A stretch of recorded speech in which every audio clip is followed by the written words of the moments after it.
আসসালামু আলাইকুম। এখন শুনবেন সংবাদ শিরোনাম।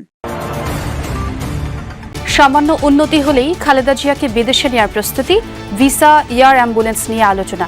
হাসপাতালে বিভিন্ন রাজনৈতিক নেতাদের ভিড়। দেশে ফেরার একক নিয়ন্ত্রণ হাতে নেই, আক্ষেপ তারেক রহমানের। সরকারের তরফে কোনো বাধা নেই, জানালেন প্রেস সচিব। নিরাপত্তা হুমকি জড়িত ধারণা বিশ্লেষক। মকে অংশ নেওয়াদের বেশিরভাগই পড়েননি গণভোটের প্রশ্ন। সময়, কেন্দ্র, জনবল বাড়ানোর সিদ্ধান্ত নিতে কাজে লাগবে প্রতীকী নির্বাচন, বলে জেইসি। লুটপাটকারীদের বিচার এবং ব্যবসায়ীদের দেশপ্রেমিক মনোভাবের তাগিদ রাজনীতিকদের। অর্থনৈতিক সম্মেলনে বিএনপি, জামাত, এনসিপি নেতাদের পরামর্শ।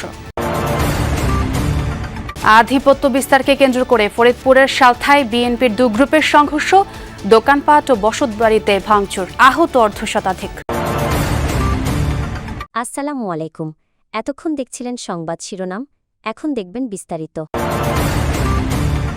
দর্শক, খালেদা জিয়ার শারীরিক অবস্থা এখনো অপরিবর্তিতই রয়েছে।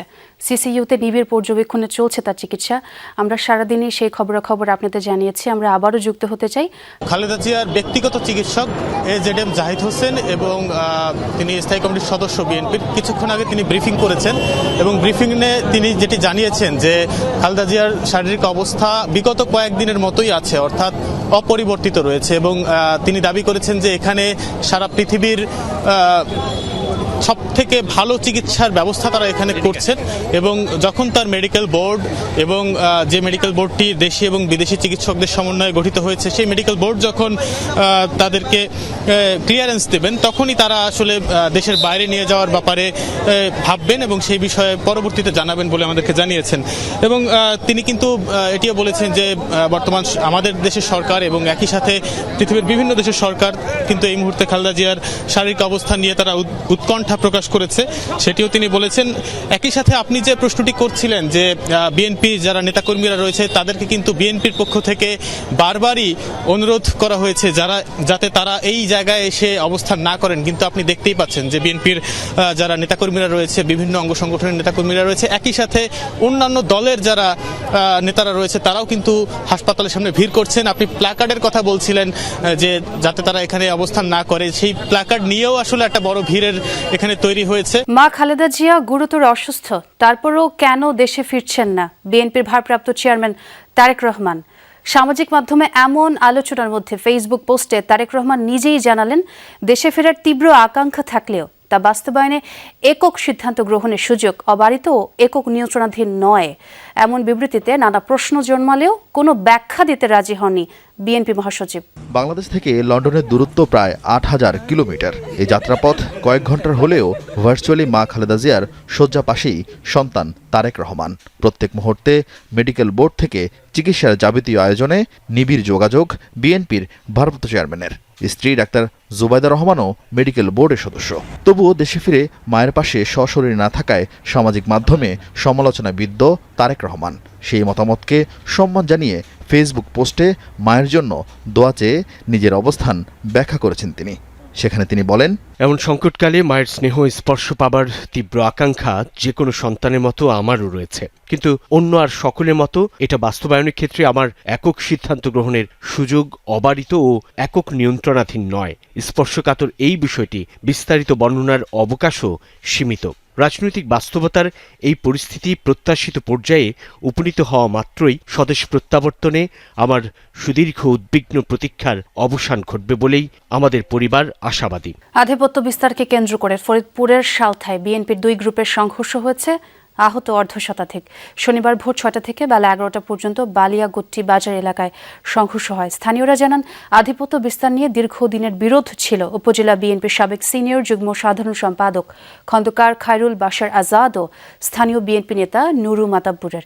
এরই জেরে আজ সকালে 2 গ্রুপের সমর্থকদের মধ্যে ধাওয়া পাল্টা হয়। এক পর্যায়ে 2 গ্রুপের সংঘর্ষ বাধে। এ সময় 20টির বেশি দোকানপাট ও বসতবাড়িতে ভাঙচুর চালানো হয়। পরে বেলা 11:30টার দিকে পুলিশ পরিস্থিতি নিয়ন্ত্রণে আনে। সংঘর্ষে দুপক্ষের 50 জন আহত হয়। তাদের ফরিদপুর মেডিকেল কলেজ হাসপাতাল সহ বিভিন্ন হাসপাতালে চিকিৎসা দেওয়া হয়েছে। ঘটনার পর এলাকায় অতিরিক্ত পুলিশও মোতায়েন করা হয়েছে। গণভোট সম্পর্কে বিন্দুমাত্র ধারণা না নিয়েই হ্যাঁ না ভোট দিয়েছেন ভোটাররা। কেউ জানেন না কোন বিষয়ে গণভোট, কেউ পুরোটা পড়তে অনাগ্রহী, আবার কারো হ্যাঁ না ভোট নির্ভর করছে দলের সমর্থনের ওপর। ইসি আয়োজিত মক ভোটের চিত্র এটি। সিইসি জানান, মক ভোটের ফলাফলের ওপর ভিত্তি করে সময়, ভোট কেন্দ্র, জনবল সহ যাবতীয় লজিস্টিক্স সমন্বয় করা হবে। গণভোটের প্রচারণা বাড়াতে সরকার ও ইসি একসাথে কাজ করবে এবং নির্বাচনের সুষ্ঠু পরিবেশ নিশ্চিত করবে ইসি। জাতীয় সংসদ নির্বাচন এবং গণভোট একদিনে আয়োজনের কারণে আগেই চ্যালেঞ্জগুলো শনাক্ত করতে চাইছে নির্বাচন কমিশন। মক ভোটের ফলাফল বিশ্লেষণ করে কোথায় এবং কিভাবে সমন্বয় করতে হবে তা নির্ধারণ করবে ইসি। মক ভোটিং হলেও উৎসবমুখর ছিল পরিবেশ। নির্বাচনী পরিবেশ সুষ্ঠু রাখতে আইন শৃঙ্খলা রক্ষাকারী বাহিনীর উপস্থিতি ছিল চোখে পড়ার মতো। সকাল 8টা থেকে শুরু হয় ভোট গ্রহণ। ভোটার স্লিপ সংগ্রহের জন্য ভোট কেন্দ্র শেরেবাংলা সরকারি বালিকা উচ্চ বিদ্যালয়ের বাইরে 6টি বুথ স্থাপন করা হয়।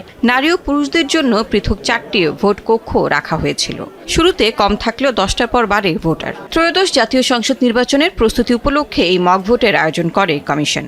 ভোটার সংখ্যা 500 বিবেচনায় নিয়েই ছিল প্রস্তুতি।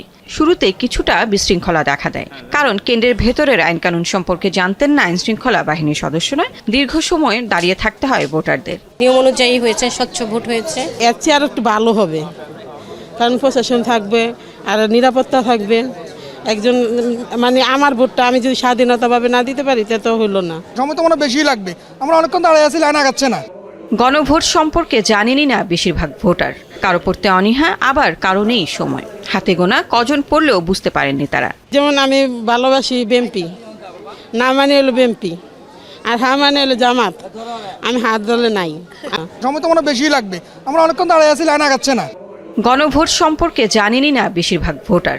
কারো পড়তে অনীহা, আবার কারো নেই সময়। হাতে গোনা কজন পড়লেও বুঝতে পারেননি তারা। যেমন আমি ভালোবাসি বিএনপি, না মানে হলো বিএনপি, আর হ্যাঁ মানে হলো জামাত। আমি হাত দলে নাই। আমাদের প্ল্যানিংয়ে যে গ্যাপসগুলো আছে, যে ঘাটতিগুলো আছে, এগুলো আমরা আজকে প্র্যাকটিক্যাল অভিজ্ঞতার ভিত্তিতে আমরা এগুলো মিট আপ করে ফেলবো। সরকার এবং ইলেকশন কমিশন মিলে ব্যাপক প্রচারণা চালাবে এই গণভোট নিয়ে। গণভোটের যে বিষয়গুলো, এটা আমাদের একটা প্রচারণার বিশাল অংশ জুড়ে থাকবে। লুটপাটকারীদের শাস্তি দিতে হবে, কিন্তু তাদের প্রতিষ্ঠান বন্ধ করলে বেকারত্ব বাড়বে। তাই যে কোনো সিদ্ধান্ত নেওয়ার আগে বিষয়টি খেয়াল রাখার পরামর্শ বিএনপি মহাসচিব মির্জা ফখরুল ইসলাম আলমগীরের।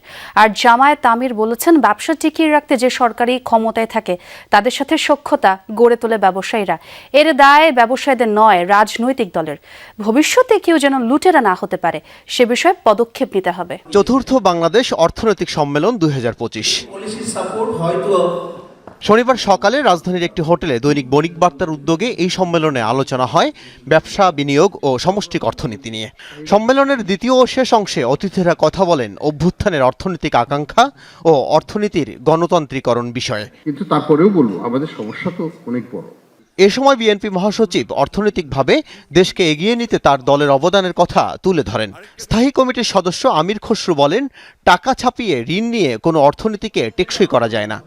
আমাদের এই 15 বছর যারা লুট করেছেন, চুরি করেছেন, ব্যাংক ডাকাতি করেছেন, লুটপাট করে নিয়ে চলে গেছেন, তাদেরকে ধরেন, তাদেরকে শাস্তি দেন। কিন্তু তাদের যে ইন্ডাস্ট্রিগুলো আছে, তাদের যে শিল্প কলকারখানা আছে, সেগুলোতে যে হাজার হাজার মানুষ কাজ করছে, সেগুলো বন্ধ করে দিয়ে যে 14 লক্ষ বেকার হয়ে গেছে শুনলাম কিছুক্ষণ আগে, তারা যাবে কোথায়?